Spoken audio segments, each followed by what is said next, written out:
So what advice do I have for college graduates? Certainly, I'd invite you to apply for a job at SolarCity or Tesla or SpaceX. And if not, then if that doesn't work for whatever reason, then apply to jobs at other companies in that arena, or try starting a company.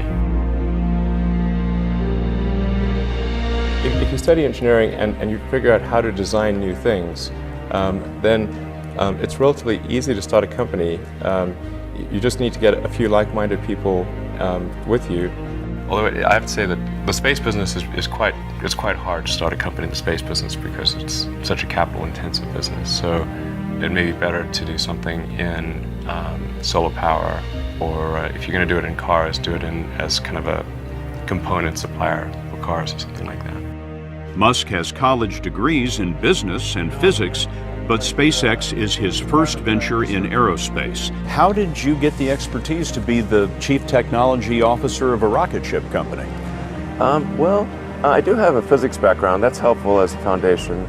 And then I read a lot of books and talked to a lot of smart people. Don't just follow the trend. You may have heard me say that it's good to think in terms of the physics approach, or first principles, which is, rather than reasoning by analogy, you boil things down to the most fundamental truths you can imagine, and you reason up from there. And this is a good way to figure out if something really makes sense, or if it's just what everybody else is doing. It's hard to think that way. You can't think that way about everything. It takes a lot of effort. But if you're trying to do something new, it's the best way to think. And that framework was developed by physicists to figure out counterintuitive things like quantum mechanics. So it's really a powerful method. And I want to know, what is the one thing that has surprised you about your life? Well, I'm surprised by the whole thing, honestly. I certainly didn't expect for any of these things to happen, honestly. Yeah, I just knew I knew I wanted to be involved in technology, and in fact, the only reason I started a company back in '95, an internet company, was because I couldn't get it. There were only a few internet companies, and I couldn't get a job at any of them. So I tried to get a job at Netscape, and sent my resume in and tried hanging out in the lobby, but I was too shy to talk to anyone. And then I was like, okay, well, I guess I'll have to start a company because I can't get a job anywhere. Thank you.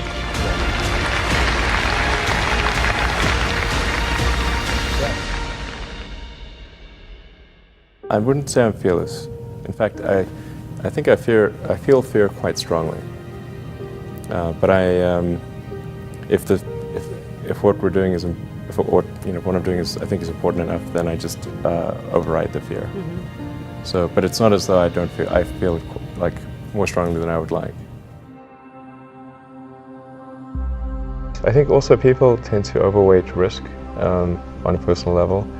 It's one thing if you've got, a mortgage to pay and kids to support, and that if you were to deviate from your job, how are you going to feed your family and pay the rent? And okay, that's understandable. But let's say you're young and you're just coming out of college or coming out of high school or whatever. What do you risk?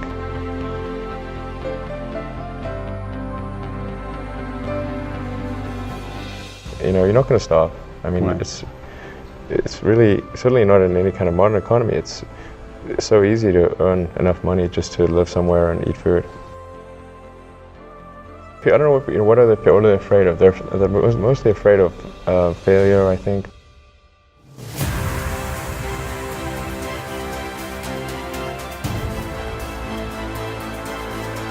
People should be less risk averse when there's not much at risk.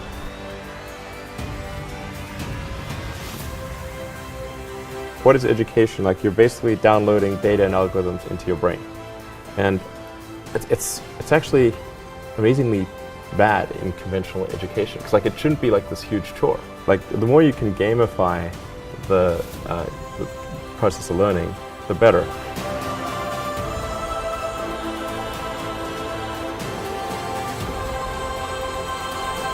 I was at sort of a slight existential crisis, because I was trying to figure out what does it all mean? Like, what's the purpose of things?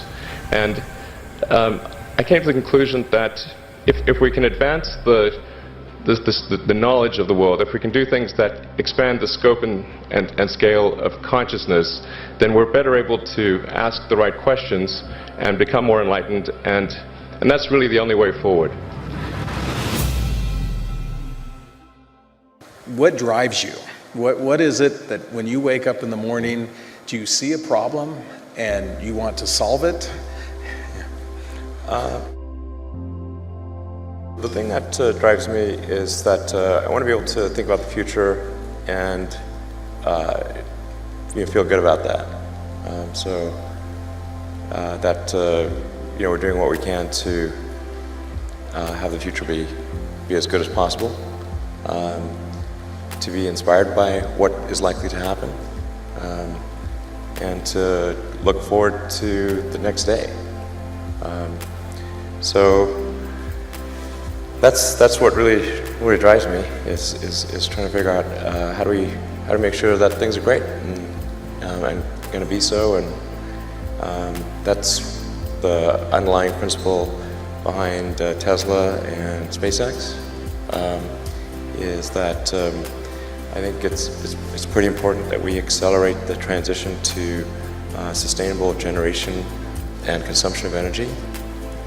It's inevitable, but it matters if it happens sooner or later.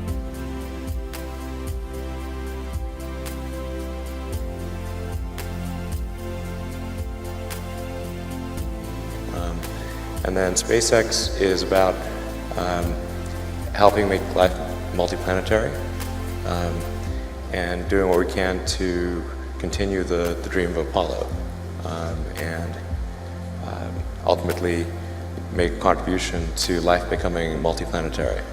Well, let's talk a little more about that. I think everyone is very interested in that when you say making life multiplanetary. Yeah, that's exciting. It is exciting. So what's your vision there? I think, particularly for Americans, like think about America is a nation of explorers. People came here from other parts of the world that, chose to give up the known in favor of the unknown. So I think exploration, I think the United States is a distillation of the human spirit of exploration. So that's why it appeals to Americans so much. You can see this when, say, there was a shuttle tragedy and 7 people died, and that's terrible, but a lot of people die all the time. But why do we care so much? Because it was the dream of exploration that was dying along with those people. That's why. I thought both Tesla and SpaceX would fail at the beginning. You saw it? Yeah, sure. Really? Of course. But nevertheless, you put all your money in that. I expected to lose it. Well, technically, what I thought was, well, I'll take half the money from PayPal, and if I lose half of it, that's okay. But then, of course, the companies encounter difficulties and then have a choice of either let the company die or put, all the money into the companies. And so I really didn't want the companies to die, so I put all the money in the companies. Yeah. And then I had to borrow money from friends to pay living expenses. Yes. It's just looking just for evidence of exceptional ability. And if there's a track record of exceptional achievement, then it's likely that will continue into the future.